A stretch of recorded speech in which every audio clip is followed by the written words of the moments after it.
నమస్కారం గురువుగారు. జూన్ 2వ తేదీ నుంచి గురుస్థానం అయితే మారబోతుంది. ఈ గురువు మారడం వల్ల మీనరాశి వారికి ఏ విధంగా ఉంటుందో తెలియజేస్తారా గురువుగారు? శ్రీమాత్రే నమ. మీనరాశి వారికి గురువు రాశ్యాధిపతిగా ఉంటాడు. అందువలన వీరు గోచారీత్యా గురువు ఎంత బలంగా ఉంటే వారి యొక్క అభివృద్ధి అంత బలంగా ఉండడం జరుగుతుంది.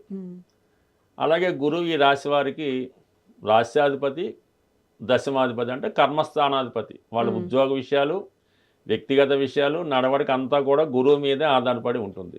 వీళ్ళ జన్మజాతకంలో గురువు ఎంత బలంగా ఉంటే వారి జీవితంలో అంత అభివృద్ధి రావడం జరుగుతుంది.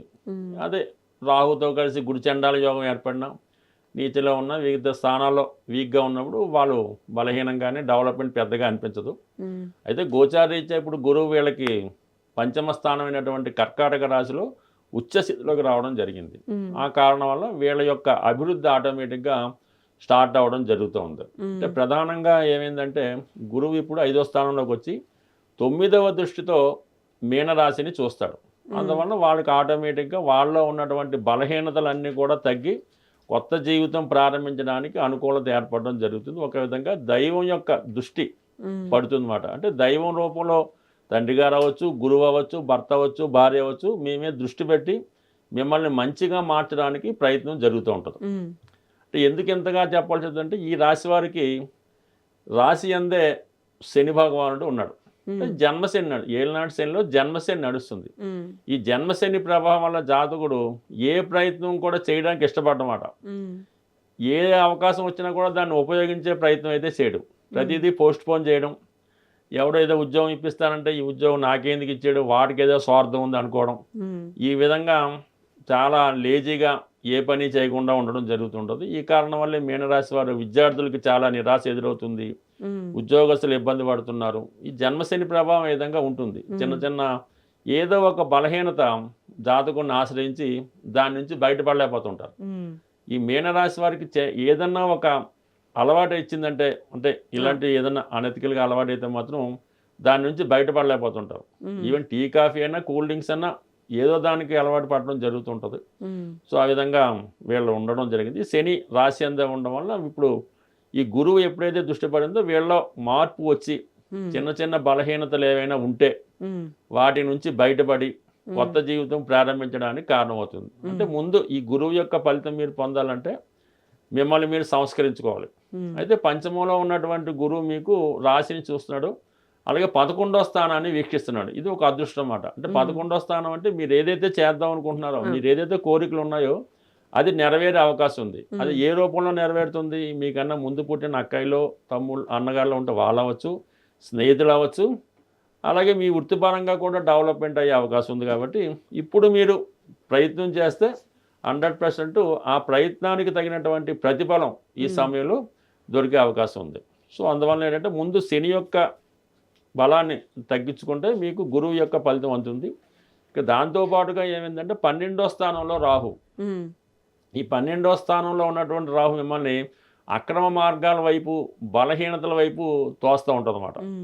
ఏదో ఫ్రెండ్ రూపంలో వచ్చి మిమ్మల్ని ఆ సమయానికి ఏదో విధంగా పతనం అయ్యే విధంగా ఏదో బార్కి వెళ్దామనో, ఏ సినిమాకి వెళ్దామని ఈ విధంగా టైం వేస్ట్ చేస్తూ ఉంటారు. మిమ్మల్ని ఎదగనివ్వకుండా, మంచి సలహా ఇవ్వకుండా వాళ్ళు మీ గ్రిప్లో పెట్టుకుంటారు. అంటే వాళ్ళ యొక్క అవసరాలు మీ ద్వారా తీర్చుకుంటూ పరోక్షంగా మీ యొక్క నష్టానికి కారణమవుతుంటారు. కానీ ఈ సమయంలో మీకు అవే నచ్చుతుంటాయి. ఎవడైతే చెడు చెప్తూ ఉంటాడో, ఎవడైతే ఏదో కార్డ్స్ ఆడదాం లేదంటే బార్కి వెళ్దాం, వాడు నచ్చుతూ ఉంటాడు. బాబు చదువుకుందాం, కాలేజీకి వెళ్దాం, ఏదో ఉద్యోగం చేసుకుందాం నచ్చమాట. అందుకని వాటి నుంచి మీరు బయటపడాలంటే మీ ఫ్రెండ్ రూపంలో ఎవరైతే ఉన్నాడో, మీ బలహీనతల్ని క్యాష్ చేసుకున్నాడో వాడిని గమనించి వాడిని ముందు దూరం చేసుకుంటే ఆటోమేటిక్గా మీరు జీవితంలో మళ్ళా తిరిగి పుంజుకోవడానికి ఇది అవకాశం రావడం జరిగింది. కాబట్టి ఒకసారి మిమ్మల్ని మీరు పరీక్షించుకుంటే గురువు రెడీగా ఉన్నాడు మీకు ఇవ్వటానికి, కానీ మీరు దానికి సిద్ధంగా ఉండాలన్నమాట. అది కూడా ఏజ్ని బట్టి కూడా ఆధారపడి ఉంటుంది. ఈ ఏలినాటి శని ఎలా ఉంటుందంటే మనిషి జీవితంలో 3 సార్లు అటు ఇటుగా రావడం జరుగుతుంది. ఫస్ట్ టైము బాల్యంలో రావడం జరుగుతుంది. అది ఎవరైతే మనకి 25-26 సంవత్సరాల లోపల ఉన్నారో వాళ్ళకి ఎలా ఉంటుందో మదర్ సఫరింగ్ అవుతుంది, విద్య ఇబ్బంది పడుతుంది, చెడు వ్యసనాలకు బానిస అవుతుంటారు. రెండోసారి మిడిల్ ఏజ్లో వస్తుంది. అది పిల్లల పెళ్ళిళ్ళు, వాడి ఉద్యోగం పోవటం, ఈ అప్పులు చేయడం, ఆ విధంగా బాధపడుతుంటాడు.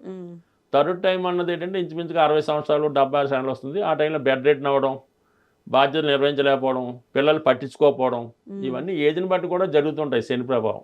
సో అందువల్ల ఇది అందరికీ ఒకేలా ఉండదు. బట్ ఏదైనా ఎవరైతే ఈ సమస్యలతో ఇబ్బంది పడుతున్నారో వాళ్ళు మంచి మార్గంలో మారడానికి ఇప్పుడు గురువు మిమ్మల్ని అనుకూలించడం జరిగింది. ఆటోమేటిక్గా కూడా ఆదాయం పెరుగుతుంది, ఆరోగ్యం బాగుపడుతుంది. కాబట్టి కొద్దిగా మీరు కష్టపడితే మంచి మార్గంలో ఉంటే మీరు ఏ ఏజ్లో ఉన్నా కూడా తిరిగి మళ్ళీ మీ కొత్త లైఫ్ ప్రారంభించడానికి ఇది కారణం అవుతుంది. ఓకే గురువుగారు, ఈ రాశి వాళ్ళు ఏదైతే ప్రయత్నిస్తారో దాంట్లో మంచి ఫలితాలు చూడాలంటే ఎటువంటి పరిహారాలు పాటించాలి, అట్లాగే ఎటువంటి దేవాలయాలకు వెళ్తుండాలి గురువుగారు? 100% మీనరాశి ప్రస్తుతం ముందుగా మనం చెప్పినట్టు శని భగవానుడి ప్రభావం నుంచి బయటపడాలంటే క్రమశిక్షణతో మెలగాలి. చిన్న చిన్న బ్యాడ్ హ్యాబిట్స్ ఉంటే వాటిని దూరం చేసుకోవాలి. ఎర్లీ మార్నింగ్ లేచి ఒక అరగంట వ్యాయామం వాకింగ్ చేయవలసి ఉంటుంది. పెద్దవాళ్ళని గౌరవిస్తుంటే ఆటోమేటిక్గా శని భగవానుడు కంట్రోల్ అవుతాడు. ఎట్టి పరిస్థితుల్లో అబద్ధాలు ఆడొద్దు, అక్కలేని ప్రామిసులు చేయొద్దు. తర్వాత 12లో రాహు ఉన్నాడు. రాహు ప్రభావం నుంచి బయటపడాలంటే మీకు ఎవరైతే బ్యాడ్ ఫ్రెండ్స్ ఉన్నారో, ఎవరైతే బ్యాడ్ డైరెక్షన్ ఇస్తున్నాడో వాళ్ళ నుంచి బయటపడటం, వాళ్ళని దూరం చేసుకోవడం మంచిది. అయితే రాహు ప్రభావం బయటపడాలంటే అమ్మవారిని, కనకదుర్గ అమ్మవారినో కాళీమాతను, శక్తి స్వరూపాన్ని ఆరాధించడం వల్ల ప్రతి శుక్రవారం అమ్మవారి ఆలయం దర్శించుకుంటూ ఈ దేవి కట్కమాల లాంటివి చదవడం వల్ల ఆటోమేటిక్గా ఇటువంటి వాటి నుంచి బయటపడతారు. ఎప్పుడైతే ఈ రెండు నుంచి బయటపడ్డారో గురు ప్రభావం పడుతుంది. గురువు అనుకూలత కావాలంటే సాక్షాత్తు మీకు విద్య నేర్పిన గురువు, మీ తల్లిదండ్రులు, దక్షిణామూర్తితో శివుడు ఏదో ఒకటి పట్టుకొని ప్రతి సోమవారం రోజు ఏదైనా శివాలయం దర్శించి ఆ శివుడికి ఆవు పాలతో అభిషేకం చేసుకోవడం వల్ల కంప్లీట్గా మీకు జీవితం మళ్ళీ తిరిగి చిగురించి కొత్త జీవితం ప్రారంభమయ్యే అవకాశం ఉంది. ఏదైనా ఇంకా ఇంట్రెస్ట్గా ఉందనుకున్నవాడు మీరు మంచి ముత్యాన్ని ఒక 5 క్యారెట్లు 3 క్యారెట్లు వెండిలో తయారు చేయించి ఉంగరం వేలకి ధరించడం వల్ల చాలా మనశ్శాంతిగా ఉండే అవకాశం ఉందండి. ఇప్పుడు మీన రాశి వారికి మనశ్శాంతిగా నిద్ర పట్టడం లేదు. హాయిగా నిద్ర పట్టాలంటే మీరు ఈ విధంగా ముత్యం ధరించి మెడిటేషన్ చేసుకొని చక్కగా ఎటువంటి బాధలు లేకుండా ఉంటే హ్యాపీగా ఉండే అవకాశం. బట్ ఏదైనా మీ జీవితంలో మార్పుకు కారణమైంది, అది మీ చేతుల్లో ఉంది, అది మీ ఇష్టం. గురువుగారు, ఈ రాశి గురించి చూసుకుంటే చాలా మంది ఇవి ఆల్రెడీ చెప్పేసి ఉన్నారు. రాశి అంటే గురువు మారితే ఎలా ఉంటుందని చెప్పేసి. సో కొంతమంది బాగుంది అంటున్నారు, కొంతమంది బాగాలేదు అని అంటున్నారు. సో మీ ప్రకారంగా ఏది కరెక్ట్, ఎలా తీసుకోవాలి గురువుగారు? దానికి ప్రధాన కారణం అయితే గురువు మారడం వల్ల 5వ స్థానంకి వచ్చాడు, చాలా మంచి స్థానం. పంచమ స్థానం అంటే సంతానం యొక్క అభివృద్ధి కలుగుతుంది. మీలో ఉన్నటువంటి టాలెంట్కి తగిన గుర్తింపు రావడం జరుగుతుంది. అలాగే ఇన్నాళ్ళు మీరు పట్టిన శ్రమకి గుర్తింపు అంటే ఏదైనా ప్రేమ వ్యవహారంలో ఉన్నారు, లవ్ సక్సెస్ అవుతుంది. భార్యాభర్తలు దూరంగా ఉన్నారు, మళ్ళీ తిరిగి దగ్గర అవడం అంటే ఒక ప్రేమ పెరుగుతూ ఉంటుంది, మిమ్మల్ని అభిమానించే వాళ్ళు పెరుగుతూ ఉంటారు. సో ఇది కరెక్టే. కానీ ఇవన్నీ పొందాలంటే ప్రస్తుతం ఈ మీనరాశి వారికి రాశి అందే ఒక పాపగ్రహం అంటే శని సంచరిస్తున్నాడు. సో ఆ కారణం వల్ల ఈ శుభ ఫలితాలు అందుకోలేకపోతున్నారు. ఎప్పుడన్నా మనకి ఒక రాశి ఫలితాలు మనం చూసేటప్పుడు ఆ రాశిలో ఒక శుభగ్రహం సంచరిస్తుంది అనుకుంటాం. ఆ శుభగ్రహం సంచరించినప్పుడు వారికి అన్ని మంచి ఫలితాలు పొందుతూ ఉంటాడు. అంటే మంచి ఆలోచనలు, మంచి మిత్రులు కలుగుతూ ఉంటారు. అదే పాపగ్రహం రాశిలో ఉన్నప్పుడు ఇటువంటి అనైతికల పనులు, బద్ధకం, పోస్ట్ పోన్ చేయడం, మనిషికి ప్రధాన శత్రువు ఏంటంటే ఈ బద్ధకం, పోస్ట్ పోన్మెంట్. అదే శని భగవానుడు ఇస్తూ ఉంటాడు అన్నమాట. అయితే శని మళ్ళీ కష్టపడితే ఫలితాన్ని ఇవ్వడం జరుగుతుంటుంది. అందువల్ల ఏంటి ఇప్పుడు ఇచ్చినటువంటి గురువు ఫలితాలు పొందలేకపోవడం వల్ల ఈ శని భగవానుడు ఈ మీనరాశిలో ఉండడం వల్ల ఇటువంటి ఇబ్బందులు జరుగుతున్నాయి. అందువల్ల ఏంటి ముందు వాళ్ళు క్రమశిక్షణతో వెళ్తే గురు బలం పెరుగుతూ ఉంటుంది. అంటే రాశిలో ఒక పాపగ్రహం ఉండగా ఒక శుభగ్రహం వీక్షణ పడితే ఆటోమేటిక్గా ఆ పాప ఫలితాల నుంచి జాతకుడు బయటపడుతుంటాడు. నెమ్మదిగా దాన్ని ఇంప్రూవ్ చేసుకుంటాడు. అదే ఒక శుభగ్రహం రాశిలో ఉండి పాపగ్రహం చూస్తుంటే ఏమవుతుందంటే నెమ్మదిగా ఈ జాతకుడు మంచి పనుల నుంచి చెడు పనులకి ఎఫెక్ట్ అవుతుంటాడు. అంటే ఏదన్నా ఒక చూసే గ్రహం ఫలితం కూడా ఉంటుంది. శుభగ్రహం చూడటం వల్ల శుభ ఫలితాలు పొందుతాడు, పాపగ్రహం చూడటం వల్ల పాప ఫలితాలు పొందుతుంటాడు. ఇప్పుడు ఈ రాశి వారికి శుభుడైనటువంటి గురువు చూడటం వల్ల ఖచ్చితంగా శుభ ఫలితాలు పొందుతాడు.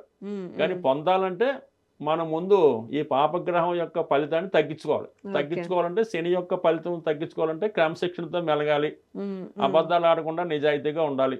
అప్పుడు ఆటోమేటిక్గా ఇది మన గురుగ్రహం అనుగ్రహించడం జరుగుతుంది. అందులో ఇదే తేడా, అంత మించి ఏం లేదు. అంతా బాగుందంటే బాగుంది, బాగలేదంటే బాగలేదు. అది మనకు ఉన్నటువంటి మిగతా గ్రహాలు బట్టి కూడా ఆధారపడి ఉంటుంది. కాబట్టి ఏదన్నా ఒక మంచి ఫలితం ఒక గ్రహం మాత్రమే ఏం లేదు, ఒక చెడు ఫలితం ఒక గ్రహం ఏం లేదు, 2-3 గ్రహాల కలయికతో జాతకం ఫలితం పొందుతూ ఉంటుంది. కాబట్టి ఇవన్నీ మల్టిపుల్గా ఉంటాయి. బట్ ఎప్పుడైనా శని భగవానుడు క్రమశిక్షణతో జాతకుడిని వంచి మంచి ఫలితం ఇస్తాడు, మ్మ్. గురువు ఆటోమేటిక్గా సుఫలితం ఇచ్చేస్తుంటాడు. స్వస్తి. చాలా చక్కగా వివరించారు గురువు గారు, ధన్యవాదాలు. సరే అమ్మా.